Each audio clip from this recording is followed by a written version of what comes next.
This video response is going to go out to a musical band known as Train, and that's because you uploaded a music video entitled Call Me Sir.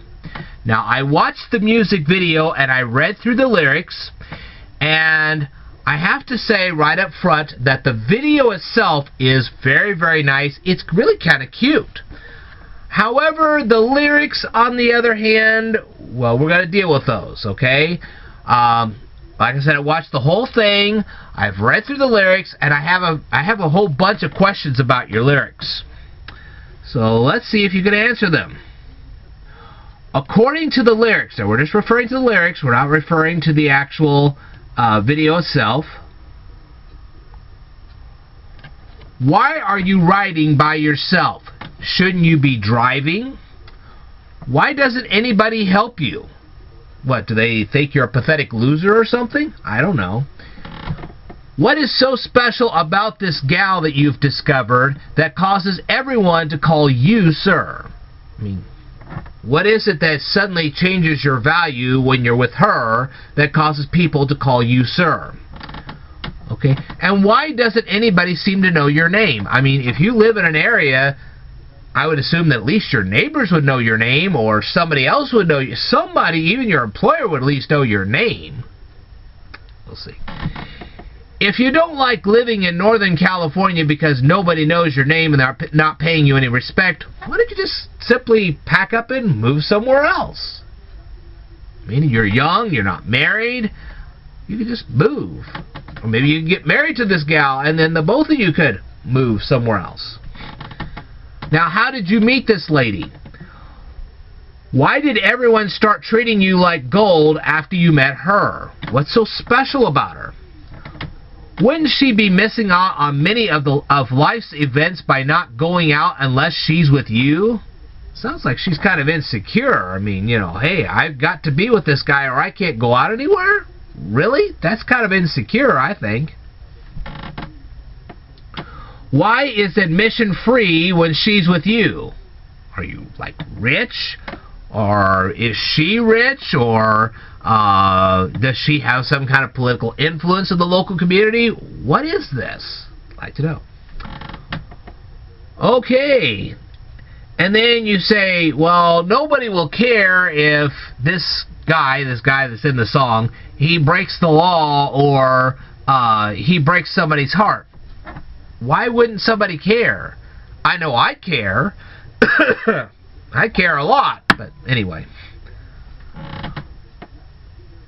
Okay, now you're saying, as the girl in this song, you're saying you wouldn't care if this guy broke the law or broke your heart? Really? Sounds like you don't have a whole lot of scruples here. Okay, let's go on. And then there is another music video that's referenced in this song. Kind of a neat advertising campaign. Okay. The person in the music video lives in a very trashy apartment. Okay, if you ever watch the music video, you'll see that this person dancing around is living in a trashy apartment. The likelihood that this person in the music video would come within 6 feet of a chandelier is very unlikely. Much less swinging off one. Give me a break. Alright? Now, how does a person go from marginally famous to becoming an A-lister in a very short period of time? I'd like to know that. I know Justin Bieber did, but there's some special tricks to that. And I'd like to know what you think about that. And who in this generation remembers Mr. Belvedere? I remember Mr. Belvedere because I used to watch Mr. Belvedere. Who in this generation remembers this guy? I mean, you know, if you're talking about anybody born after the year 2000, they're going to have no clue as to who Mr. Belvedere is. Okay? That's because the show it aired between the middle and the late 1980s. It was actually canceled in 1990. So the likelihood that anybody born after the year 2000 would have any remembrance of Mr. Belvedere is highly unlikely. And what was the Frog Prince's wish? You never mentioned that. Alright, so when it comes to the lyrics, they're pathetic. This guy is pathetic. The gal is pathetic. The third person in this song is pathetic. They're all pathetic. There's some extreme self-esteem issues in this song, which makes the song incredibly trashy. Okay? May have a nice melody, but boy, I tell you, I wouldn't want these lyrics in my song. If I was creating a song, that's the last thing I'd do. Now, if it's a joke song, that's fine. If you're making this some kind of a joke, that's cool. But this should never be a mainstream song.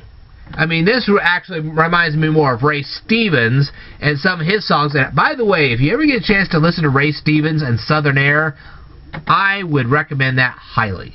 It is one of the funniest songs you will ever hear. I'm sorry that Ray Stevens has never made a music video to accommodate this song. He should. I'm sorry he hasn't. But anyway, it's like, this song is pathetic and pitiful.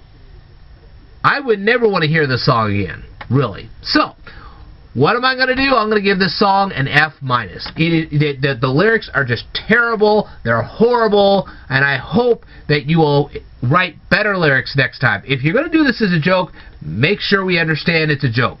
Otherwise, it's a terrible song, and I hope kids don't hear it anymore. It should be pulled off the shelves and never be played again unless it's turned into something that's a joke. If it's turned into a joke, that's fine. Otherwise, no. This thing is terrible. I'm surprised they made it into a #1 hit. Alright. Well, now you know how I feel about this particular song. I will tell you more in a future video, so I'd like for you to stay tuned.